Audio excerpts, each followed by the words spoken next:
Здравствуйте, в эфире новости на телеканале Челны ТВ, в студии Елена Камалова. Сейчас вашему вниманию краткий обзор основных тем. Работы стартовали. В парке Прибрежный приступили к благоустройству. Резные ворота, мельница, настоящая печь. В городе начали возводить к Сабантую татарскую деревеньку. ДТП с участием мотоциклиста. Авария произошла на проспекте Мира напротив Парка Победы. Челнинец уклонялся от прохождения военной службы. Какое решение вынес суд?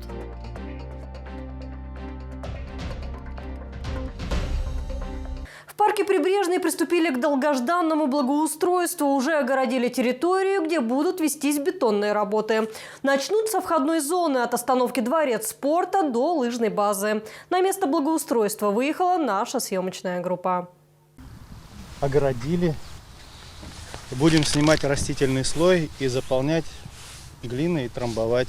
А дальше начнутся бетонные работы. В рамках первого этапа благоустройства будет полностью обновлена входная зона. По словам прораба Фархата Зубаирова, от остановки Дворец спорта положат брусчатку. Следующий этап. Будем раздалбливать эту бетонку и тоже будем асфальт будем убирать. Тоже будем бетонировать и тоже стелить. Бетонные работы планируют завершить в течение 2 недель. Главное, чтобы погода и техника не подвела, говорит прораб. Здесь планируют разместить пункты проката, кофейню и сделать зону отдыха. Недалеко появится площадка для выгула и дрессировки собак. В принципе, нас все устраивает. Все здесь хорошо, природа. Но если опять же будет благоустройство, это плюс. Дорогу, ведущую в лес, разделят на пешеходную и велосипедную, а между ними установят зеленый барьер. На месте уже существующей детской спортивной площадки появятся 2 зоны, отделенные друг от друга. Не останется в стороне и территория возле озера. Здесь планируют разместить кофейню и лавочки. Чтобы немножко это около озера было лавочки, чтобы люди посидели. Здесь же приходят старые люди отдыхать. Нужно обустроить, я думаю, это парк. Но против кафе мы. Чтобы кафе не на берегу, а где-то у входа. Благоустройство парка будет вестись в 3 этапа. Стоимость проекта около 185 миллионов рублей. Напомню, за его разработку взялась команда помощника президента республики Натальи Фишман-Бекмамбетовой. Лилия Хабибьянова, Кирилл Хабзеин. Новости Челны ТВ. В Набережных Челнах начали строительство национальной татарской деревни. Деревянные домики, сарай, мельница появятся недалеко от Майдана. Все для того, чтобы челнинцы и гости города смогли прочувствовать быт сельской жизни. Но оценить все это можно будет только во время празднования Сабантуя. Туган аулым. Именно так будет называться экспозиция. В переводе с татарского языка «моя родная деревня». Словно в сказке. Не по дням, а по часам строятся деревянные домики. Посмотрите, вот эти 6 павильонов деревянных, в будущем их передадут временно ремесленникам, и они смогут продавать свои изделия ручной работы. Вот буквально 2 часа тому назад мы здесь были, и вот этого большого дома здесь даже в помине не было. Вы только посмотрите, насколько быстро строители возводят объект. Это будет настоящий комплекс. Помимо павильонов и дома, на территории разместят сарай, ведь какая же татарская деревня без него? Новинка этого года – мельница с озером или прудом, колодец с журавлем. Убранство и декорирование Туган аулым будет выдержано в традиционном татарском стиле. В этом году на территории разместят резные ворота, дом и беседку с настоящей печью. Рядом будет располагаться сарай, мини-огород. Всю территорию оградят деревянным красивым забором. На этой неделе у домиков появятся крыши. Строители рассчитывают, что до 1 июня они завершат все монтажные работы. Ну а посетить татарскую деревню можно будет 18 июня, когда в Набережных Челнах пройдет Сабантуй. Эльмира Гайнудинова, Ленар Султанов. Новости Челны ТВ. К теме происшествий. В ДТП пострадал мотоциклист. Авария случилась на проспекте Мира напротив парка аттракционов. Молодого человека с травмами различной степени тяжести увезли в больницу. С очевидцами несчастного случая поговорила моя коллега Эльмира Гайнудинова. ДТП случилось в первой половине дня. Участниками аварии стали сразу несколько автомобилей и мотоцикл. По словам очевидцев, белый автомобиль подрезает красную иномарку, после чего мотоциклист врезается в кроссовер. При этом владелец белой машины даже не останавливается, а сразу уезжает. Походу типа Шкоды, но мне не видать было из-за красной машины. Я видел, что она как раз вышла как бы с полосы на полосу переезжала и перед красной машиной. Красная машина затормозила, и в результате мотоциклист не успел среагировать. Не исключено, собственник белого железного коня не видел момент столкновения. После того, как мотоциклист ударился о красную иномарку, его несколько метров протащило вперед. Первую помощь пострадавшему оказывали проезжающие мимо автомобилисты. Остановились, подбежали к нему.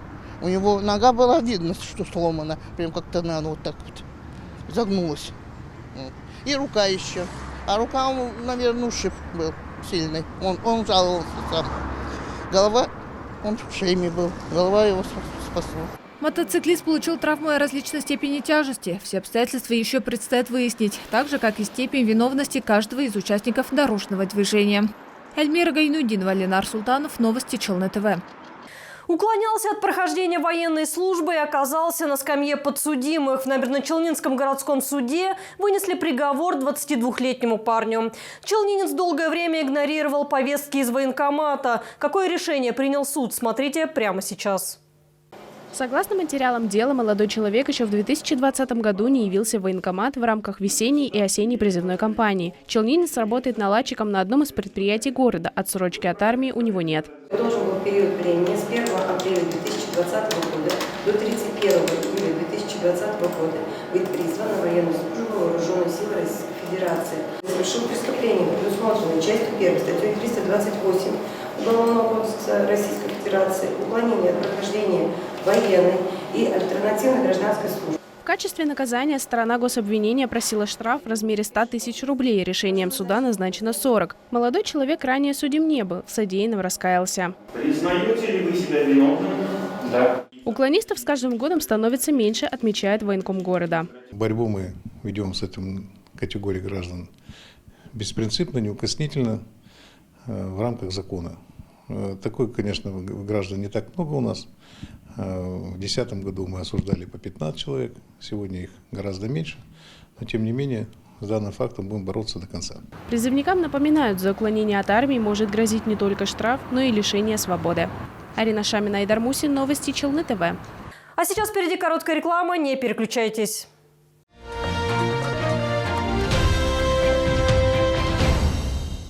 22 июня. ДК «КамАЗ». Ансамбль народного танца имени Игоря Моисеева.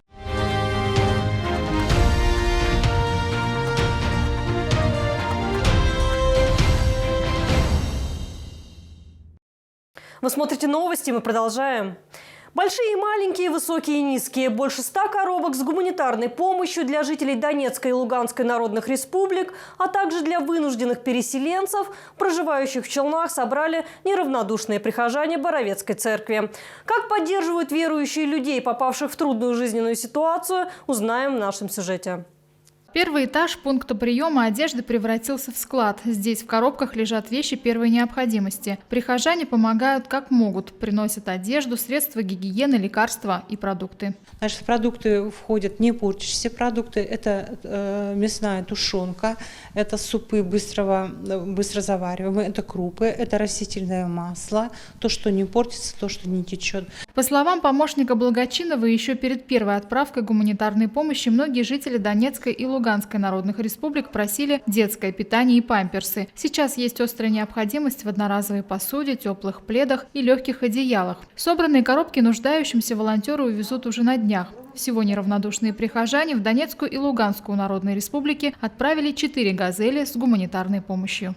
Оказать помощь нуждающимся может каждый. Вещи первой необходимости на архиерейском подворье при Боровецкой церкви принимают по вторникам, четвергам и воскресеньям с 10 до 13:00. Лейсан Габдрашитова, Ленар Султанов, новости Челны ТВ. Челнинские парки и скверы защитят от вандалов. В городе появились пункты охраны порядка. Их установили в обновленных парках. Первый пункт охраны заработает в парке имени Марата Бибишева. Вот это берется, а это уже мастера заказали краску по цвету. Такие надписи почти на каждом спортивном элементе. И самое неприятное, никакая химия их не берет. После многократной обработки игровые элементы потеряли вид, возмущается дворник. Та же ситуация со скамейками и урнами. Вандалы везде успевают оставить свой след. Люди все спят до ночи, кто тут сидит. Сами понимаете, кто. Люди бомжи, алкоголики, наркоманы, токсикоманы, вот такие. Постоянно много мусора, много надписей, семечки подметать приходится. Скамеек 80, по-моему, в парке. Около каждой скамейки семечки. На днях сломали дверь в общественном туалете, оборвали электрические провода. Руководство города решило серьезно заняться этим вопросом. Совсем скоро за порядком в парке начнут следить сотрудники охраны. Думаю, что для таких общественных мест обязательно необходима какая-то внешняя охрана, потому что общество у нас разные люди, есть люди культурные, есть и не очень. Рисуют, ругаются матом. Я за охрану, потому что охрана хоть что-то помогает. Будка появилась, охрана-то где? Охраны я ни разу не видела ни одного охранника. Как вот могли выдрать вот там все кишки, все потроха электрические? Где охранник-то был? У нас и эти поставили, глаза камеры эти. Но толку от них. Как ломали, так и ломают, как портили, так и портят. По словам руководителя парка культуры и отдыха, первый пункт охраны заработает в парке имени Марата Бибишева, но после 20 мая. Такие же пункты появятся на набережной Тукая, бульварах Тинчурина, Шишкинский и Энтузиастов. Возможно, и на площади Азатлык. Сейчас решается кадровый вопрос. Необходимо набрать порядка 20 сотрудников. Лилия Хабибьянова, Кирилл Хабзеин. Новости Челны ТВ. В Челнах, как и по всему Татарстану, продолжается голосование для определения дворов, скверов, парков и набережных, которые будут благоустроены в республике в следующем 2023 году.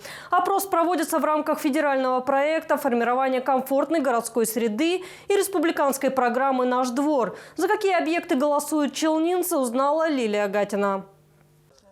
Волонтер Ильгиз Ильшатов живет в поселке Комсомолец. Тукаевский район давно нуждается в благоустройстве, уверен молодой человек. За один из объектов в своем поселке он проголосовал еще в прошлом году. И не зря. Работы там уже стартовали. Ильгиз уверен, что это уникальная возможность самим решить, какая из территорий больше всего нуждается в реконструкции. Как я лично сам заметил, как мне рассказывали мои близкие друзья, началось какое-то действие. То есть, например, там были старые сараи, их снесли. То есть уже какой-то процесс пошел по благоустройству нашего поселка. Но я думаю, что именно благодаря этим голосованиям помогло, потому что именно в этом году, именно сейчас началось благоустройство этого района. Голосование за объекты благоустройства начались еще в апреле. В челнинском списке 6 пунктов. Набережная Фикрята Табеева, парк культуры и отдыха в поселке ГЭС, парк Прибрежный, площадь возле строящейся мечети Джамик, озеро Лесное, а также пешеходная зона по Автозаводскому проспекту от Мира до Чулмана. Самое главное – это QR-код, на который можно навести камеру. Сразу переходим на сайт городская среда tatar.ru. Внизу можно сделать выбор. Все это, в принципе, очень просто. Дальше попадаем в опросы. У меня уже опрос пройден, самое главное. Самые первые волонтеры проголосовали. В принципе, все это легко, оперативно. Автоматически мы переходим на сайт. Выбор сделать это буквально пару секунд. Челнинцам также предлагают проголосовать и за свои дворы. Благодаря опросу они могут быстрее попасть в республиканскую программу «Наш двор». 5001. То есть тротуары там, чтобы парковка больше была, потому что парковаться бывает негде вечером. Если там действительно в Парке Победы вы сделаете, как говорится, наш город пойдет навстречу и действительно сделает этот парк привлекательным, и все другие также. Принять участие в опросе могут жители старше 14 лет до 30 мая. Лилия Гатина, Ленар Султанов. Новости Челны ТВ. Купец, русская изба, принятие в пионеры, частная коллекция оружия. В Челнах прошла акция «Ночь в музее». У жителей города была уникальная возможность бесплатно посетить выставки в историко-краеведческом музее и картинной галерее. Руслан Бекмухаметов не стал упускать такую возможность. В историко-краеведческом музее города мероприятия стартовали в 5 часов вечера. Челнинцам предлагали посмотреть несколько интересных экспозиций, к примеру, «Победа. Нам жить и помнить». В списке экспонатов военная форма, исторические письма, оружие. В другом зале можно было увидеть выставку о создании города, а также ислам в музейных редкостях, посвященный 1100-летию принятия ислама в Волжской Булгарии. Ночь в музее увидели, любопытно было сходить посмотреть. Самобытность вот это хотели посмотреть. В музеях часто бываете? Да, конечно. Недавно ездили. Нижегородский музей художественный. Здесь мне больше всего понравились разные животные, маленькие, большие. То есть твои любимцы сегодня это животные? Да. А другие части выставки, где техника, вот оружие, здесь солдаты? пистолеты интересные. Одна из самых интересных экспозиций, по мнению челнинцев, это частная коллекция оружия. Исторический клуб «За Родину» представил образцы стрелкового вооружения Красной Армии и нацистской Германии. Многие экспонаты как новые, прямо с завода, однако пара моделей все же побывала на фронте. Карабин Маузер немецкий, он частично, конечно, из земли. Он действительно поучаствовал в Великой Отечественной войне, во Второй мировой войне. Он 1938 года. Мероприятие в рамках акции «Ночь в музее» организовали и в картинной галерее. Для гостей сыграли музыкальные композиции на саксофоне, провели детские конкурсы рисунков и виртуальные экскурсии по Эрмитажу. Руслан Бекмухамедов, Айдар Мусин, новости Челны ТВ. В зоне риска, в зоне вылета футбольный клуб «КамАЗ» завершает сезон поражением от Алании. Счет встречи 3-2 в пользу владикавказских спортсменов. Челнинцы оказались на 17-м месте турнирной таблицы. А это значит, что «КамАЗ» может вылететь из ФНЛ. В первом тайме увереннее держались футболисты Алании. Спортсмены распечатали ворота челнинцев на 18-й минуте. На 40-й минуте они уже удвоили преимущество. Играли хорошо, уверенно. Инициатива была у нас, мяч был у нас, игра была под контролем. Пропустили 2, это, конечно, плохо. Футбольный клуб «КамАЗ» мог отыграть первый мяч только на 43-й минуте. Во втором тайме вновь отличились хозяева поля, забив ворота челнинцев в 3-й раз. Несмотря на контратаки, создание опасных моментов, спортсмены «Автограда» не смогли вырвать победу. Итог встречи 3-2 в пользу футбольного клуба «Алания». Первое, что хочется сказать, это о «КамАЗе». Я 3 года как футболист провел в этом клубе. Мне не безразлична его судьба, поэтому они вылетели сегодня, к сожалению. Но, дай бог, это все сделает их сильнее. И я за них личностно очень переживаю. Впрочем, у футбольного клуба «КамАЗ» еще есть шанс задержаться в ФНЛ. Не исключено, что челнинцы займут место «Спартака-2». Московский клуб закрывается. Эльмира Гайнудинова, новости Челны ТВ.